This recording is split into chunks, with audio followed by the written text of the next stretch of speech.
प्रेम से बोलिए छठ माता की जय। सात की अरिया में सात फल रोपले, सात की अरिया में सात फल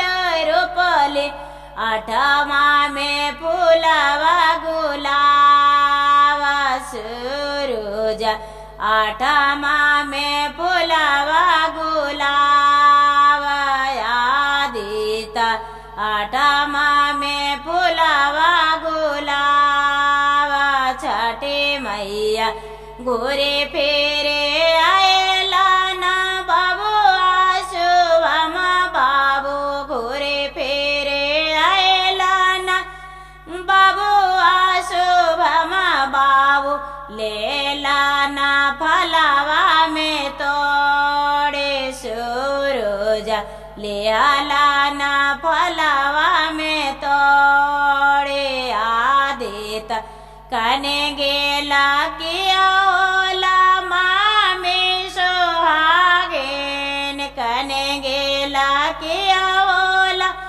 माँ में सोहागेन, डाला भारा ले माँ में फाला सूरज,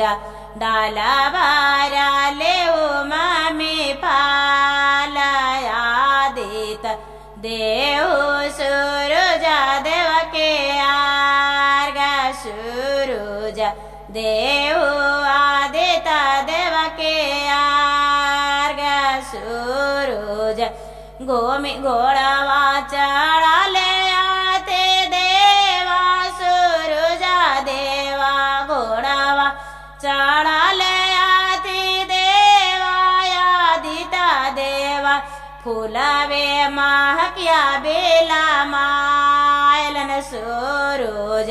फूलवे धामकिया बेला मायलन आदित्य, के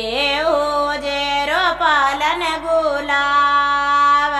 आदित्य, के जे रोपलन गुलाब सूरज, जौने पार्वती देवा सुपले ले खाड़ हो, जौने पार्वती देवा सुपले ले खाड़ हो, उनके पुत्र रोपलन गुलाब आदित्य, उनके पुत्र रोपलन गुलाब सूरज, जुगा जुगा जियाती बबुआ सभे, बबुआ जुग जुग जियाती बबुआ सभे, बबुआ आमारा होए तैसारे सूरज, आमारा होए तैसारे आदित्य, राहे बाटे रोपलन गुलाब सूरज, राहे बाटे रोपलन गुलाब आदित्य।